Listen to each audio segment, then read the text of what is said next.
एक इंसान जेल में था, बेगुना। एक इंसान बाहर था, गुनहगार। और आज की रात यह फासला खत्म होने वाला था। मन सुंदर में आज वो पल आएगा जब नाहर का सच सबके सामने आएगा। यह एपिसोड एक ऐसी सुबह से शुरू होता है जब पूरे शहर में एक अजब सी खामोशी है। वो खामोशी जो तूफान से पहले आती है। नाहर की मां अवनी जी सुबह उठे तो उन्हें नहीं पता था कि आज का दिन नाहर के लिए एक नया दिन साबित होने वाला है। उन्होंने अपनी पुरानी आदत से मंदिर में जाके दिया जलाया, हाथ जोड़े, आंखें बैंड की। हे भगवान, मेरे बेटे को इस अंधेरे से निकाल लो। वो बेगुनाह है, मैं जानती हूं, तुम भी जानते हो। अब दुनिया को भी पता चलने दो। एक आंसू तपका। दिए की रोशनी में वो आंसू सोने जैसा चमका। रतन जी ने सुबह चाय पीते हुए रोमिल को फोन किया। बेटा, कोई नया अपडेट है नाहर के केस में? रोमिल की आवाज थोड़ी ऊंची थी, जिसमें एक दबी हुई उम्मीद थी। पापा, रूही रात पुलिस स्टेशन से गया। उसने कफलिंग एविडेंस दिया। इंस्पेक्टर ने फॉरेंसिक के लिए भेजा है। और एक टिप आई है शीतल के बारे में। पुलिस निकाल गई है। रतन जी का हाथ कब से हटा, वो कब रखा? आंखें बैंड की, फिर खोली। मतलब कुछ होगा इस बार? पापा, उम्मीद रखो, उम्मीद रखो। उधर जेल में नाहर की सुबह वही थी जो रोज होती थी। एक अंधेरा कमरा, एक छोटा सा झरोखा। वहां से थोड़ी सी रोशनी आती थी, चांदी जैसे। नाहर उस रोशनी को घंटा घंटा देखता रहता था। कभी कभी उससे शीतल का चेहरा याद आता था। वो हंसी, वो आंखें, वो पल जो एक बार जिंदगी में आते हैं और फिर लौट के नहीं आते। कभी कभी उससे रूही याद आती थी। वो तकलीफ जो उसने रूही को दी थी बिना जाने, वो सब जो हो चुका था उनके बीच। और कभी कभी नाहर सिर्फ यही सोचता था कि कब तक ये सब चलेगा। जेल के एक कोने में एक बुजुर्ग कैद था, शाम्भू काका। वो नाहर के पास आया। छोरा, आज तेरी आंखें अलग लग रही हैं, कुछ हो रहा है? नाहर ने हल्की सी हंसी दी। काका, आप तो रोजाना यही कहते हो। नहीं रे, आज सच में कुछ अलग है। देख, ये चिड़िया। एक चिड़िया जेल की कंखारी से टकराए, फिर उड़ गई।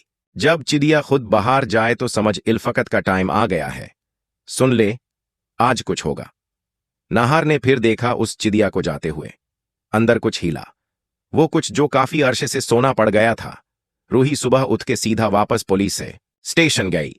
इंस्पेक्टर मिश्रा ने उठते ही कहा, मैडम, टिप वाली लोकेशन पर टीम गई थी, कुछ मिला है क्या? शीतल मिली क्या? इंस्पेक्टर ने एक पॉज लिया। हम अभी कंफर्म नहीं कर सकते, मेडिकल टीम भी भेजी है, आप यहां रुको। रूही नहीं रुक सकती थी। वो वहां बैठ गई, हाथ एक दूसरे में बैंड करके। इंतजार, फिर 1 घंटा, फिर 2 घंटे। फिर इंस्पेक्टर का फोन बजा। उन्होंने सुना। एक लंबी चुप्पी। ठीक है, सीधा हॉस्पिटल ले जाओ। हां। फोन रखा। रूही के तरफ देखा।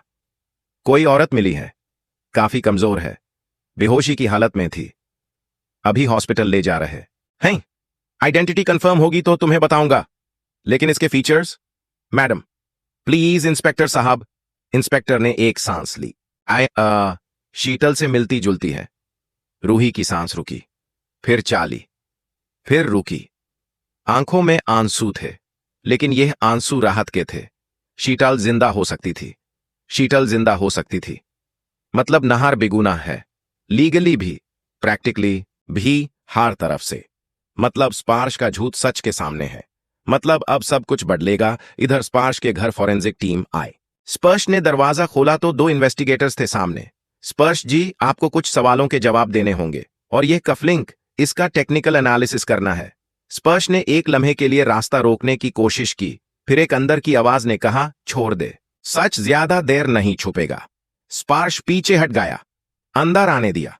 कफलिंक की फॉरेंसिक एनालिसिस में जो निकला वो दुम रोक देने वाला था। दोनों कफलिंक्स एक फोर्ट बॉय के घर से मिला, एक स्पार्श के घर से मिला। Same maker mark, same batch number, custom made. सिर्फ एक ही ऑर्डर था ऐसा, और वो ऑर्डर किसके नाम पर था? स्पर्श के पापा के एक बिजनेस पार्टनर के नाम पर, जिसका कनेक्शन फोर्ट बॉय से था। चेन बन रही थी, एक लिंक से दूसरा लिंक, और उस चेन के सबसे आगे स्पर्श का नाम आ रहा था। इंस्पेक्टर ने इस सब की ब्रीफिंग रूही को दी। रूही ने सुना। 1 बार, 2 बार, 3 बार। तो मतलब क्लियर है, स्पर्श इन्वॉल्व था। एविडेंस इसके तरफ जा रहा है। लेकिन स्पर्श ने अभी ऑफिशियल कन्फेशन नहीं दिया। तब बुलाओ यूस, अभी, इस वक्त। इंस्पेक्टर ने स्पर्श को स्टेशन बुलाया।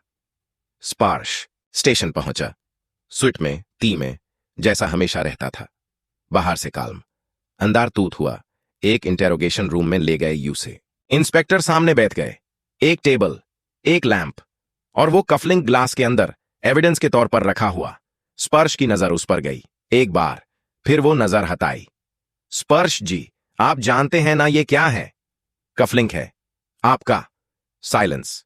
स्पर्श जी, मेरे पास ऐसी ही एक थी। हां। और फोर्ट बॉय के घर वाली? वो मैं नहीं जानता। स्पर्श जी, ये दोनों एक ही बैच के हैं। कस्टम ऑर्डर, किसी ने ये दोनों एक साथ खरीदी थी। क्या आप बता सकते हैं कैसे? स्पर्श की उंगलियां मेज पर थपथपाने लगी, तब रुक गई।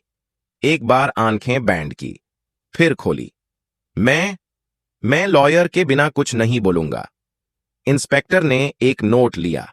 ठीक है, लेकिन स्पर्श जी, जेल से नहार का एक स्टेटमेंट आया है। उसने कहा है कि उस रात जब शीताल को जहर दिया गया, उसने स्पर्श को उस बिल्डिंग के बाहर देखा था। पहले उसने इस बात का जिक्र नहीं किया था क्योंकि वो खुद कंफ्यूज था। अब उसने याद किया है। ये झूठ था, टैक्टिकल प्रेशर, लेकिन स्पर्श को नहीं पता था। उसकी आंखें फैली। वो झूठ बोल रहा है। तो सच क्या है? स्पर्श जी, और उस एक सवाल पर स्पर्श का टूट गया एक बार में, जैसे काफी देर से एक दीवार थी और एक धक्के से वो दीवार ढाई। ठीक है, मैं बताता हूं। हां, मैंने नहर को फंसाया था। जहर की बोतल पर मैंने उसके फिंगरप्रिंट्स लगाए थे, लेकिन मैंने शीताल को नहीं मारा। मैंने सिर्फ नहर को फंसाना चाहता था, इसलिए कि नहर और रूही के बीच। स्पर्श रुक गया, आंखें भर आई। मैं रूही से प्यार करता था, गलत तरीके से। मैं जानता हूं।